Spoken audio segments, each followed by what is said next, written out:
Even as we grieve, we give thanks for this most faithful life. I am deeply aware of this great inheritance and of the duties and heavy responsibilities of sovereignty. What if the greatest love story King Charles III ever fought for is now the very thing tearing his legacy apart? And what if the woman he risked everything for, Camilla Parker Bowles, is quietly being accused of turning against his own blood, Prince William? Think about that for a second. Not whispers, not rumors. A full-blown internal war inside Buckingham Palace, hidden behind smiles, staged photos, and carefully choreographed appearances. Because behind those polished royal waves and perfect outfits, something feels off. Something feels calculated. And the deeper you go, the darker it gets. They say this marriage is already over, just not on paper. Divorced in everything but name. That's the phrase insiders are using, and it hits like a quiet explosion. Because while the palace keeps projecting unity, reality is telling a different story, one of distance, silence, and strategic separation. Camilla often retreating to Ray Millhouse, her private sanctuary far from the royal spotlight. Charles isolated at Highgrove or Clarence House, battling not just royal responsibilities, but something far more personal, illness. And yet, instead of closeness, instead of unity in crisis, what we see is distance, cold, deliberate distance. And here's where it starts to feel uncomfortable, because while Charles is reportedly dealing with cancer, a word heavy enough to shake any empire, Camilla is seen elsewhere, not at his side, not behind palace walls supporting him, but on a luxury yacht under the Mediterranean sun, relaxed, detached, almost untouched by the storm that's consuming her husband. And suddenly the question isn't just about distance anymore, it's about priorities, it's about intention. And for those watching closely, it starts to feel less like coincidence and more like a pattern, because insiders are not just whispering, they're pointing. They're saying Charles feels alone,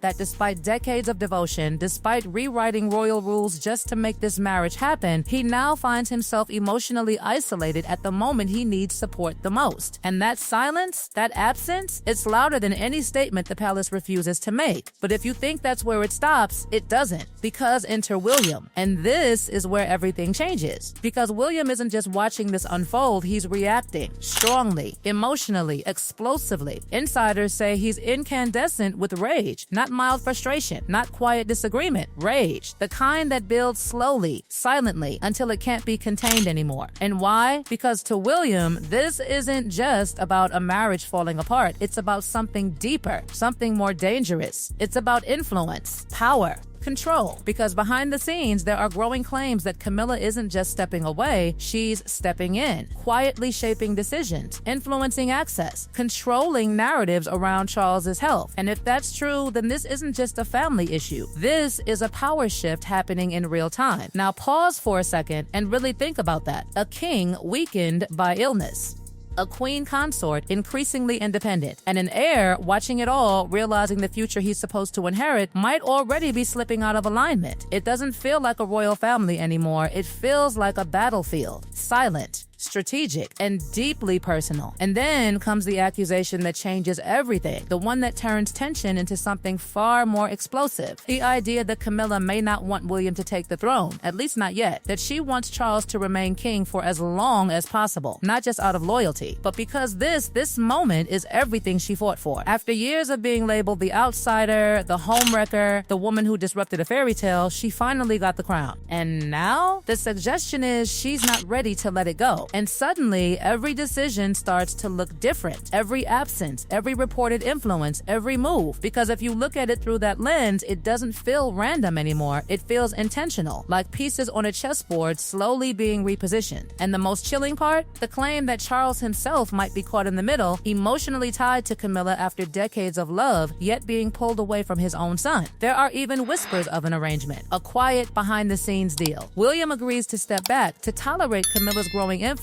in exchange for cooperation on other family matters involving Prince Harry and Meghan Markle. Think about how unsettling that sounds. This isn't unity. This isn't harmony. This is negotiation, strategy, almost like leverage being used within a family that's supposed to stand together. And now, that deal may be breaking, because William is reportedly reconsidering everything, questioning every compromise, every silence, every moment he chose diplomacy over confrontation. And what replaces that diplomacy? Something much sharper. something far less forgiving. Because here's the truth no one wants to say out loud: this isn't just about Camilla anymore. It's about trust. It's about loyalty. It's about whether the future king believes the current queen consort is protecting the monarchy or quietly reshaping it for herself. And just when you think the tension couldn't get any worse, the past comes back to haunt the present. Because this isn't the first time Camilla has been viewed through a darker lens. In fact, the word wicked stepmother didn't come from tabloids, it came from inside the royal family itself. Spare revealed that both William and Harry once saw her that way, not as a figure of unity, but as a disruptor, a complication, a presence that never fully belonged. At the time, people dismissed it as emotional history, old wounds, lingering resentment. But now those words feel different, heavier, almost predictive, because what was once seen as childhood perception is now being echoed in adult conflict. And that's what makes this so unsettling, because maybe those early instincts weren't wrong. And if that's true, then what we're watching right now isn't a sudden breakdown. It's something that's been building for years, quietly, patiently, waiting for the moment when the stakes were high enough for everything to finally surface. And that moment might be now, because now everything starts to collide at once. Power, illness, loyalty, and something far more dangerous, timing. And timing inside a monarchy is everything, because when a king is unwell, when decisions become fragile, when influence becomes easier to assert, that's when the real battles begin. Not publicly, never publicly, but behind doors, behind whispers, behind those carefully controlled corridors of Buckingham Palace where every move matters more than it seems. And this is where the situation takes an even darker turn, because reports suggest that King Charles III may have already started putting things in place for what comes next, not just emotionally, structurally, financially, quiet arrangements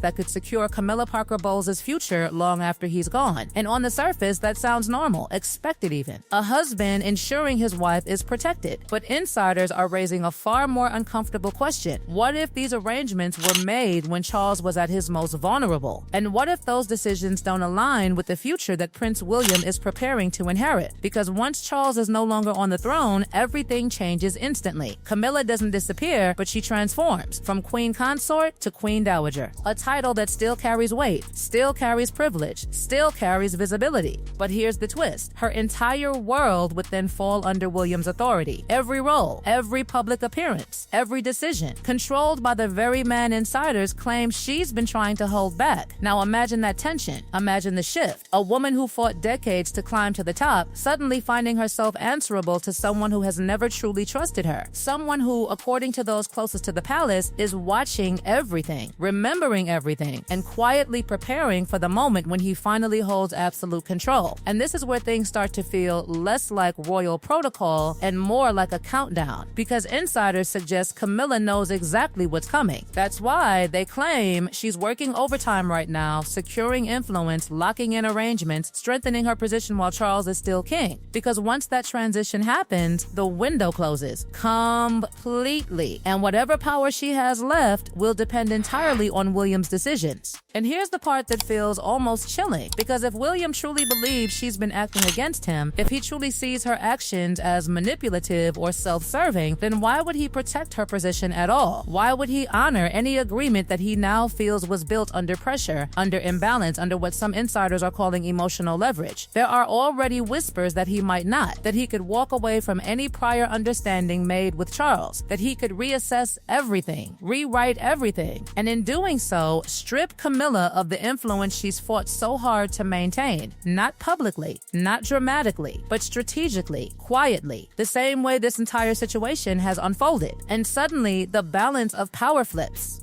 But while all of this is building behind the scenes, something even more personal is breaking apart. And that's the relationship between Charles and William themselves. Because this isn't just about a queen consort and a future king, it's about a father and a son. And right now, that bond is reportedly hanging by a thread. Sources say they're not speaking, not occasionally distant, not politely reserved, completely estranged. And what makes it even more shocking is that insiders claim this rift feels even deeper than the fallout involving Prince Harry and Meghan Markle. Let that sink again. A conflict so intense, so unresolved, that it overshadows one of the most public royal fractures in modern history. And once again, Camilla is being placed at the center of it. Because from William's perspective, this isn't just about disagreements, it's about priorities. He wanted his father to step back, to focus on recovery, to protect himself during a time of illness. But instead, what he sees or believes he sees is a situation where Charles continues pushing forward, continues carrying the burden, while Camilla operates in a way that feels disconnected. And that disconnect, it's being interpreted as something far more intentional. And so the divide deepens. Charles torn between the woman he loves and the son who represents the future of the monarchy. William feeling not just frustrated but betrayed, because to him this isn't just a disagreement, it's a pattern, a series of moments that all point in one direction. And once that belief takes hold, it's almost impossible to reverse. And that's what makes this entire situation so volatile, because it's no longer about isolated incidents, it's about perception, about trust that's been quietly eroding over time, about a future king who may already be preparing to take control, not just of the throne, but of everything that comes with it, including the people who currently stand beside it. And here's where the tension reaches its peak, because if William does ascend the throne under these conditions, this isn't going to be a smooth transition. It's going to be a reckoning, a recalibration of power, a moment where every hidden conflict, every silent disagreement, every unresolved issue comes to the surface. And Camilla, she may find herself in the exact position she feared all along, not removed, not erased, but redefined, limited, watched. Every move evaluated by the one person insiders say she underestimated. Because William isn't just stepping into this blindly, he's been observing, learning,